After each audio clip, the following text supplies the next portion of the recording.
Welcome to Anand saga. నిదానమే ప్రధానం అనే ఊరికే అనలేదు. ఈ కథ వింటే మీకే అర్థమవుతుంది.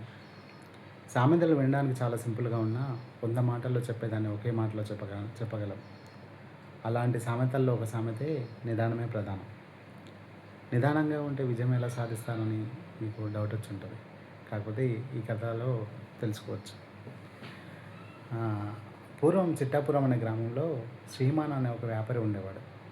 తను వస్తువులను కొని విక్రయించడం తన పని. వస్తువులు తక్కువ ధరకు ఎక్కడ దొరుకుతాయో కనుక్కొని వాటిని కొనుక్కొని విక్రయిస్తూ ఉండేవాడు. తన వ్యాపారంలో భాగంగా ఒకరోజు కొబ్బరి బొండాలు కొనడానికి ప్లాన్ చేస్తాడు.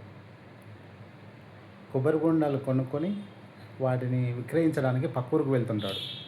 ఆ ఊరికి వెళ్ళడం తను మొదటిసారి. ఆ ఊరు అడ్రస్ తెలియక ఆ ఊర్లో అక్కడ మేకలు కాస్తున్న ఒక మేకల కాపరిని అడుగుతాడు ఆ ఊరికి ఎలా వెళ్ళాలి. అప్పుడు ఆ మేకల కాపరి అలా స్ట్రైట్గా వెళ్ళాలని చెప్తాడు. చెప్పిన తర్వాత ఇతను మళ్ళీ ఆ ఊరు వెళ్ళడానికి ఎంత టైం పడుతుందని అడుగుతాడు. అప్పుడు ఆ మేకల కాపరి వేగంగా వెళితే 2 గంటలు, నిదానంగా వెళ్తే 1 గంట, నిదానమే ప్రధానం అని సమాధానం ఇస్తాడు. దానికి ఈ వ్యాపారి వీడేంది తింగరోన్లా ఉన్నాడు, వేగంగా వెళ్తే 2 గంటలు, నిదానంగా వెళ్తే గంట పట్టడం ఏంది అని తన వ్యాపార నిమిత్తం వేగంగా బయలుదేరతాడు. అది ఎద్దుల బండి అవ్వడం, వేగంగా వెళ్ళడం వలన రోడ్డు పైన ఒక గుంత ఉంది, తను చూసుకోడు. ఎద్దుల బండి వేగంగా వెళ్ళడం వల్ల ఆ గుంత పై నుంచి వెళ్ళి అక్కడ కొబ్బరి బొండాలన్నీ బయటపడిపోతాయి. అప్పుడు ఆ వ్యాపారి ఆ కొబ్బరి బొండాలన్నీ ఎత్తి మళ్ళీ బండిలో వేసుకొని అక్కడి నుంచి బయలుదేరి ఆ విలేజ్కి చేరుకునే వరకు 2 గంటలు పడుతుంది.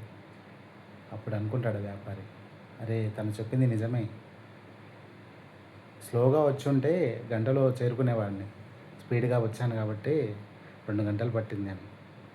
ఇట్లో తాత్పర్యం ఏంటంటే మనలో కూడా చాలామంది జీవితంలో త్వరగా సక్సెస్ అవ్వాలని అడ్డదారుల్లో వేగంగా వెళ్ళడానికి ప్రయత్నిస్తారు, ముక్కబోల పడతారు. అందుకే నిదానంగా ఉంటూ సరైన నిర్ణయాలు తీసుకొని జీవితంలో ముందుకు సాగితే ఎప్పటికైనా విజయం మీ సొంతం అవుతుంది.